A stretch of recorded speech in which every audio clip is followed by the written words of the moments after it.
What's up, homies? This is Ebony. Welcome to the Homegirl Astrology YouTube channel where we support Black women in reclaiming a sense of purpose and joy. All right, let me start this video out by saying that at Homegirl Astrology, we do not condone violence. However, we do condone self-defense. So let's talk about that Montgomery Riverfront Brawl.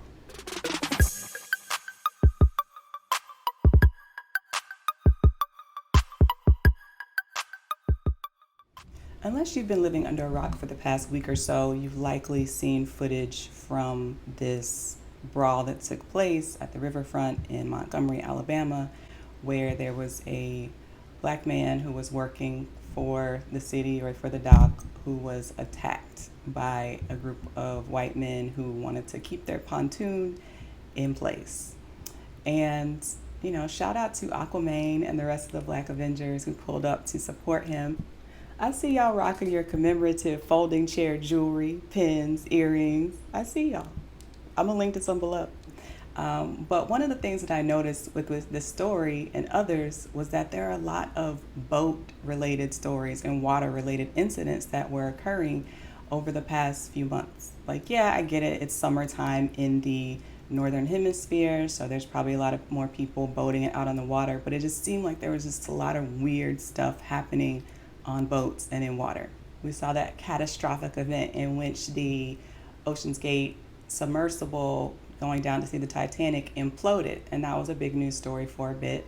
Just recently, there was a story about 4 Nigerians who were either stuck on a ship's rudder intentionally or unintentionally, but they ended up crossing the Atlantic Ocean going from Nigeria to Brazil over the course of 2 weeks, and they survived, and then I think are being granted asylum in Brazil, but that's another weird boat story. There's also the story of hundreds of Senegalese migrants whose boat capsized while they were attempting to leave Senegal, and the Moroccan Navy was able to save many of them and recovered some bodies as well. So that was just some of the boating stories. There's been even more this week. There was another boat explosion that I read about. There was a young person who was somehow thrown out of a boat in Austin. There was a baby who was thrown out of a boat. There's just been lots of stories about boat-related, water-related activity in which people were being hurt, even killed. So one of the things that I happened to look at was the chart for the Montgomery Brawl, because I was like, where did this even stem from? There's a lot going on in that chart. But in relation to a lot of these other news stories related to boats and water incidents, there is a Neptune Chiron semi-octile happening. Now, a semi-octile in this particular case is a 22.5 degree angle that's being formed.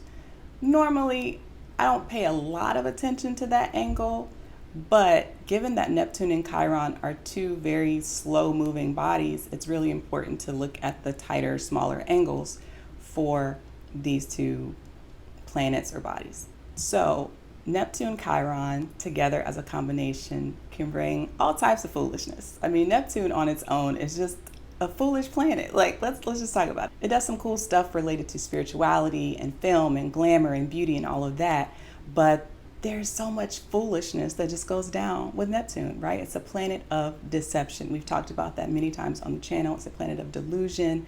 And there is a connection to water, of course, if we think about the god Neptune in mythology.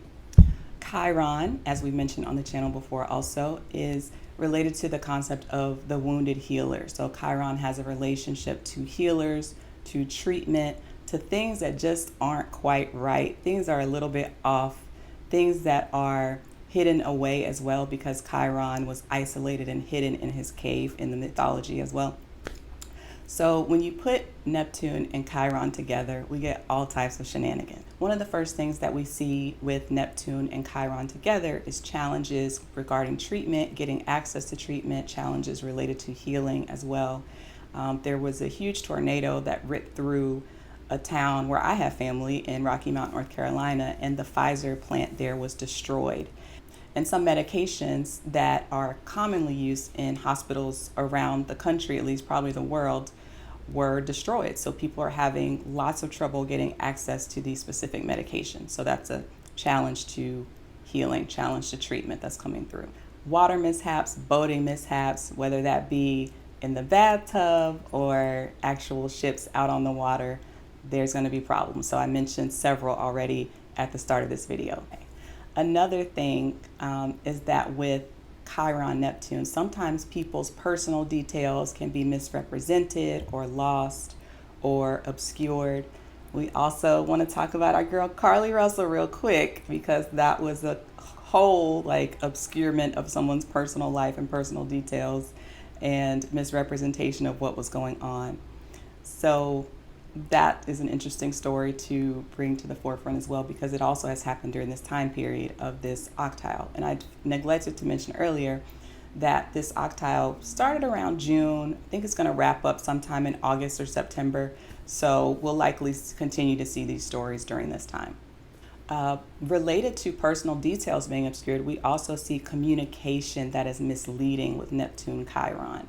So, for example, again, the Carlee Russell story, we saw someone communicate that Lil Tay had died somehow, and then that came out to not be true. So there's lots of news about duplicitous information coming to the surface. We have lots of fraud counts being brought against the former president of the United States, but I mean, that's kind of an ongoing thing, let's be real. And then going back to that point about healing or treatment being unavailable, there's also a sense of healers who aren't really doing what they need to do. So they're acting in a way that's either malicious or just ineffective, or even you'll see experiences with malpractice as well during this time. So this isn't an ideal time to have surgery or, go to the doctor if you can avoid it. Obviously, if you really need treatment, go get it, but just be on a lookout. You may want to kind of double check what the doctor is saying, which you should probably do anyway, especially given how Black women are treated in the medical system. But this is definitely a time where you want to be on the lookout. One of the news stories that I saw recently as well was that a woman gave birth to a child in, I think it was Atlanta, and the doctor, somehow the baby got stuck or something, and the doctor ended up decapitating the baby to get it out of the woman. So, and then they gave the baby back to her with the head just sitting on there. So she thought, the baby had passed on, but she didn't realize the child had been decapitated. So crazy stuff like that happens with Neptune Chiron. So it's just, it's really disappointing to see, but that is something that can come along with the transit that is really quite unfortunate. Another one related to miscommunication or stories that are just false. There was a fake news story about this TikTok boat jumping challenge where apparently people were supposedly jumping into still water from fast moving boats and dying. My friend's mom sent him the news story and was like, "Boy, don't you be doing this." And he's like, "I would never, do you even know me?" Moms are funny that way. But that particular type of story is related to water, and it's a lie, and it's communication related. So it's really interesting to see how this Neptune Chiron story is playing out in real time. Finally, we saw this story of a young woman who died from water intoxication. So that was a big story in the news for several days as well, that water is actually the cause of the illness. How much more Neptune Chiron can we get than that? So with that said, as this time winds down, just be safe out there on the water. There's nothing wrong with enjoying some fun in the sun, especially in the summer months, but just be careful out there when it comes to that. Also, as I said, be careful around these doctors and healing practitioners during this time, and take care of your friends who are healing practitioners, because they're susceptible to more illness and issues as well with Neptune Chiron. So also shout out to Faith McInerney, who has done some great research on Neptune Chiron, and that's where I drew a lot of my inspiration from this video from. So check her out at the MIDPOINT Observatory. I'll link that below. And all the stories that I talked about today, I'll include links in the description box. If you're interested in having me read your chart at some point, please reach out at homegirlastrology.com, and feel free to subscribe to the channel, like this video if you enjoyed it, share it with a friend, comment below. I'd love to hear from you about what you think about Neptune Chiron, any more stories that you've heard, and if there's other content you'd like to see on the channel, feel free to drop that in the comments as well. All right, thanks so much for sticking around. I'll see y'all next time. Peace, homies.